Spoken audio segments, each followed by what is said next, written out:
It's my privilege to request our chief guest in this morning, Dr. Ajay Shah, to deliver the convocation address. Hello everyone. It is my honor and my privilege to be here with you today. I'm grateful to the President, CEPT University, the Chairman of the board and the other board members for thinking that I can be interesting and useful to you today. All of you are here in the CEPT University ecosystem and the community, and I want to say something to you that you do not know. Okay, I have spent my whole life around a variety of universities, and I get to engage with many universities, and I want to say there's something good here. There is something right here.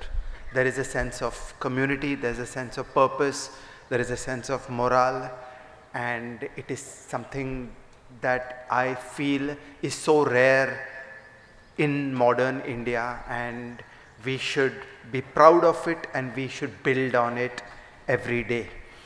The Greeks taught us that the place of the university is three things. That why do we have a university? It is three things. We are here to create new knowledge about the world. We are here to diffuse that knowledge into the world, and that includes early stage students. It also includes all kinds of other mechanisms for knowledge diffusion, and we are here to make the world better. Okay, so these are the three things. These are the three grand projects that should be the engine of any university, that should be our sense of purpose. I feel that here in CEPT University, you have the culture, you have the values, you have the ethos. Something is unusually right here. And as an outsider, I want to say to you that you are part of something special. Okay, and now I want to talk to the freshly minted graduates.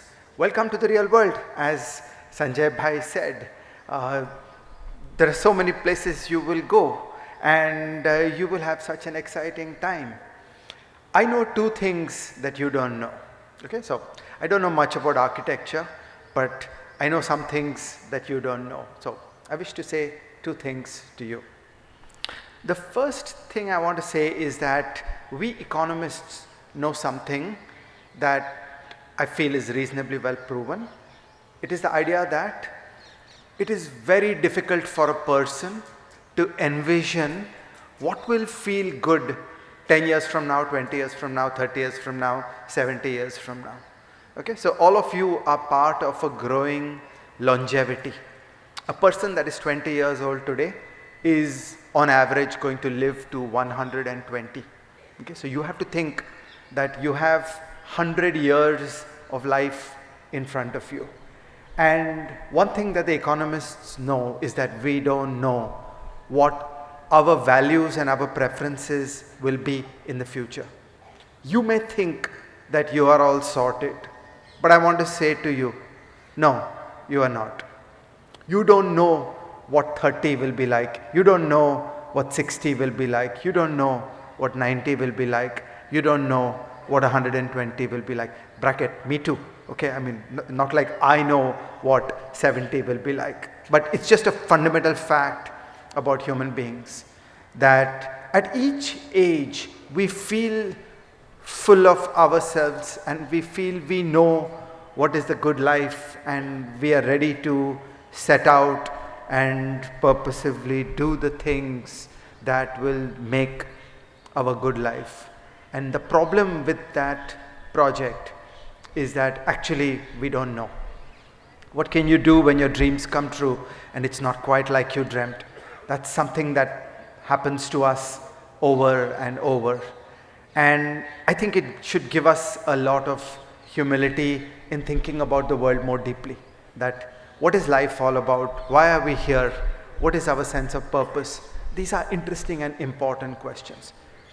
It is worth devoting your time and attention to thinking more about what is this all about. The society programs us. We are all creatures of social programming. The society programs us to crave fame and money and power and influence. And we need to start noticing the extent to which these things have been planted into our head by the society. And when we grasp for these, and oftentimes you will win at many things that you try to do. So success is on the table, success is on the cards. I'm not saying that it's a low probability, I'm saying it's a high probability that you will get through to the things that you reach for.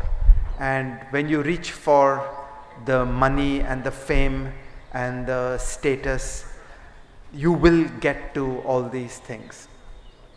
And then you will reach questions. You will be puzzled. You will be thinking, okay, I got here.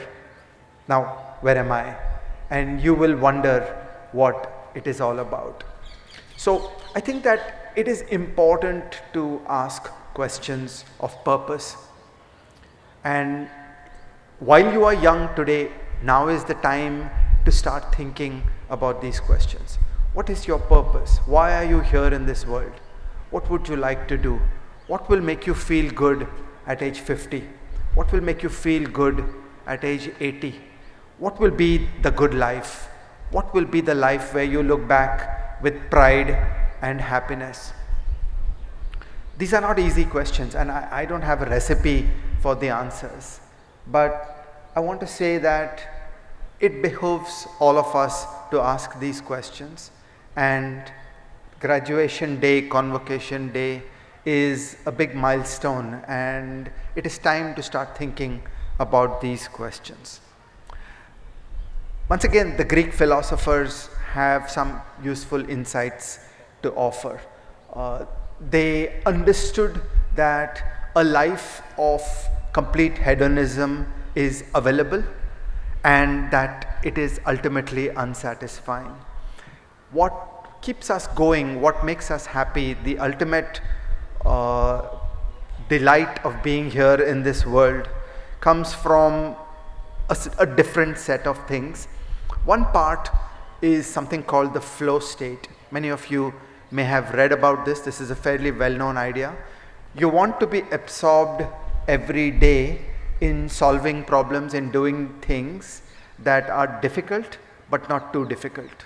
So the things you do every day should not be easy, and you should not get frustrated that you're trying to climb a wall and not getting there. So the puzzle is, how to find the Goldilocks zone where you are facing puzzles and problems and you are using your mind and you are solving problems that are medium difficult, and you get a little bit of that aha moment where you've done something, where you've figured it out. So that is one great part of the recipe, that how can we design a life where we get into this flow state, where hours and hours go by and you're doing something and you don't even notice it, and you get those little dopamine highs of problem solving and being in the Goldilocks zone of doing something that's difficult but not impossible. It's frustrating to try things that are impossible. And over the years, your powers will grow. So what you thought was a medium difficult problem will get pushed down and become trivial. And then, you've got to keep challenging yourself and doing more difficult things all through your life. The second thing that the Greek philosophers taught us is that ultimately happiness lies in being part of something bigger than ourselves. Okay, it's very easy for us to cater to ourselves, to be self-centered, to do things that please our palate, and to live for oneself and one's family. But really, the great journey of life, the ultimate happiness of life, lies in becoming part of something bigger than yourself. You are here in Sept University, and I want to show you something bigger than yourself. That is this university. Think of all the wonderful people for decades and decades who have slaved to build this. Okay, this is a project, it's a multi-generational project, and so many people came together to build it. This is bigger than any one person. And it has been the worship of so many people who have chipped away year after year after year, quietly worshipping at this project. And it is deeply satisfying to be engaged in this kind of journey. And for you as students, just think of this invisible influence of so many hands upon you, of all these people who are the unsung heroes who quietly chipped away, making this, contributing in so many different ways. Think about this as an example of a template of being part of something bigger than yourself. These things are the deeply satisfying journeys of our life, and it would be good to try to think of these and get on some of these journeys. And each of us are different, each of us are unique. I don't want to prescribe a simple recipe for anyone. But I do want to say that you are the creme de la creme. You have money and power and status and fame coming your way. These are great things. But these are not the end. These are the means. These are the means through which you can carve a place in this world and become part of something bigger than yourself and contribute to this beautiful world unfolding around us. And these are deeply satisfying journeys. Thank you.